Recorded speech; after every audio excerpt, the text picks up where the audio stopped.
When we were little, my siblings and I, my parents would take us to Disney World, Disney World, and we would go on a ride there. We would go on a ride there that I'm not sure everybody here is familiar with, but you will be familiar with it now. And it was called the Carousel of Progress. Who remembers the Carousel of Progress or ever saw that ride? Ronnie shot her hand up, Sandra Cass. Great. So, and my parents and Dennis Kozin. This sermon is for the four of you. The Carousel of Progress was envisioned by Walt Disney to show people how technology makes our lives easier, how technology changes, how our lives have changed over the course of the 20th century.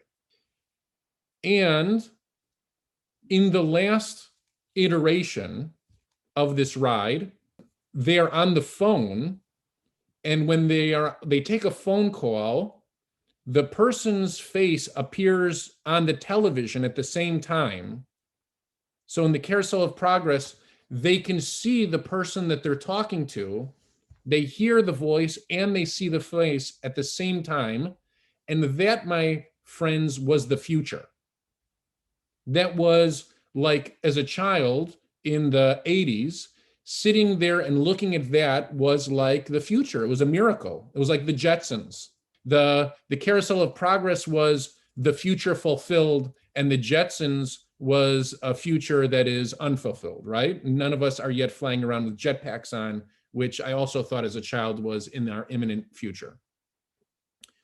But I'd like to focus on this idea of these miracles, the idea that we could have a phone call where we see someone's face at the same time, which we today call Zoom, right? And that after a period of time, we grow tired and unappreciative of those miracles. We grow tired and unappreciative, which is not only Jewish nature, I want to let you know, but is human nature. And it's something that the Torah begins to discuss this week. In the Torah, we make it out of Egypt, and in only a matter of period of weeks, as free people, without yet a book of rules to guide us, we eat all the food that we had brought out of Egypt for ourselves. And we go to Moses and we say, you took us new. I love hearing the fact that the Jews that came out of Egypt spoke Yiddish, right? Even in the way that it's expressed in the Torah, like, new, you took us out of Egypt just to bury us here in the desert. You can hear that they spoke in this European accent. In my mind, when I hear the Torah readings, I always hear it that way.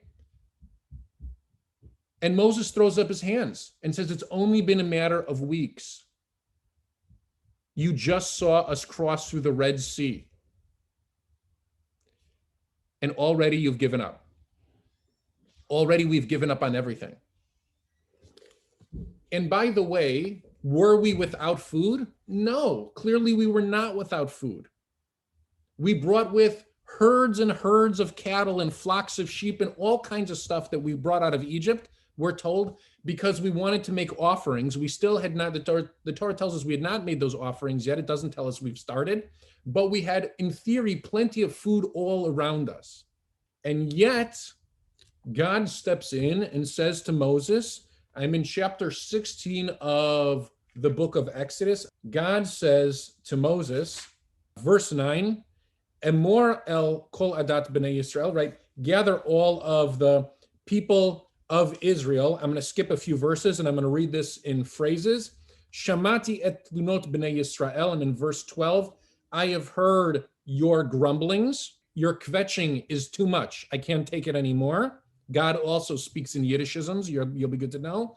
Tochlu vasar v'boker tisbeu lechem. You will get your fill of meat and bread.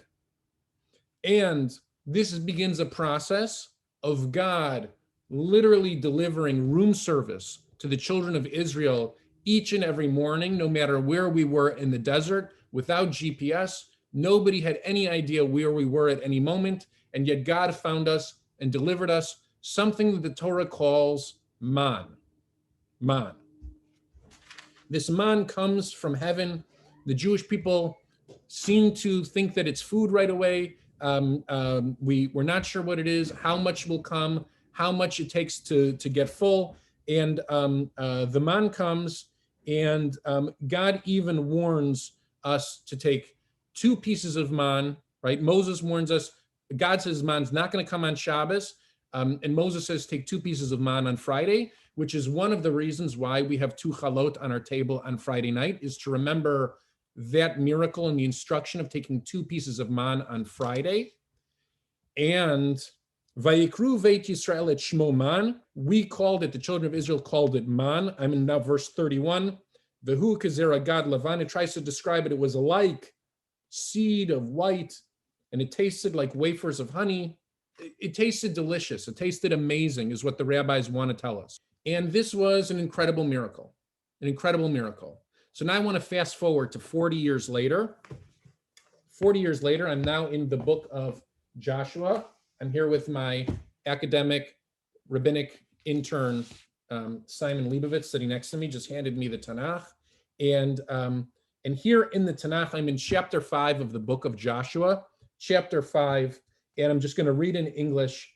We're in the land of Israel. First, we circumcise ourselves. Then we eat matzah because it's Pesach. We have the first thing we do is we celebrate Pesach in the land of Israel. And then man was over. Man was over. And I would argue that the taste of matzah was probably glorious after eating the same thing for 40 years in the desert. The Pesach Seder and the food on Pesach, the Jews absolutely were grateful to get to Pesach after 40 years of man. What tasted like honey cakes that were delicious in the desert at the beginning of the process we were so ungrateful for this piece of white, let's call it drek, by the end of the 40 years, that we were eager to eat matzah and have a Pesach Seder and be done with this man forever and start living off of the land itself in Eretz Yisrael. And this week, when I read the Parsha and studied it, of course, I began to think about how at the beginning of this pandemic, we were so grateful to use Zoom to connect with one another and see each other's faces and feel that relationship.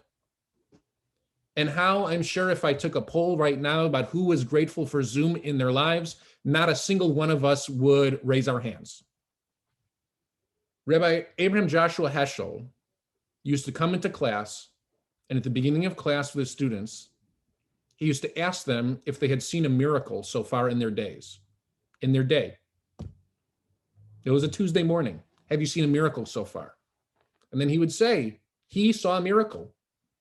He would wake up, and this is according to all accounts, he would wake up every morning to watch the sunrise. And that was a miracle. But because it happens every day, we discount it and aren't grateful that the sun rises in the morning. We discredit the miracles that we see once we see them on a regular basis, and we have no sense of gratitude for them anymore. Just because it happens on a regular basis doesn't mean it's less important, crucial, significant, miraculous. Just because the people that we see on a more regular basis are the people that we see more regularly doesn't make them less special when we see them, as opposed to friends and family that we don't see so often. Think about the way that we greet a friend from high school or college that we haven't seen in years, and how we look forward to that encounter. And think about if we acted that way, that kind of excitement, that eager excitement, every time we saw our spouse or our partner in the morning. A bunch of us are smiling because it seems absurd. It seems silly that we would look forward to seeing them, especially when we have been locked up in a house with them for the better part of 8 or 9 months. But I would argue that relationship is significant, miraculous, special. Yet after a long period of time, after years, after decades, it is like sunrise. It's something that we come to expect rather than celebrate. The Torah shows us this week, God could split the sea. God could give you the meal that you want every day for the rest of your life. You would grow tired of it, just like the children of Israel, and yearn for matzah, yearn for something else, for a different taste. If there's anything we can take out of the 40-year desert wandering that we will read about this year, if ever it rings as true and significant and familiar in our lives, it is this year during this challenging pandemic. And it is a reminder that it doesn't have to be the waters of the seas splitting a la Orson Welles for us to count it as a miracle and as special. It is the simplest things in our lives that we come to expect, that it takes us some time often to look back and say, that was the special miracle of my life. That moment that recurred over and over, that relationship, that community, that book. And I would encourage all of us this week to not wait to look back. The carousel of progress turns constantly. The miracle of the carousel of progress was not the telephone call that appeared on the computer screen. The miracle of the carousel of progress was the family staying together throughout all of those different phases of their life, still loving each other, still bickering with one each other, still burning their food after so many years, all of the charm of that ride. The miracle was family. The miracle was not the technology. The miracle of this is relationships. The miracle of the desert wandering was relationships. It was never the food. It was never the food. Let's appreciate all of the little things. Shabbat shalom, everybody.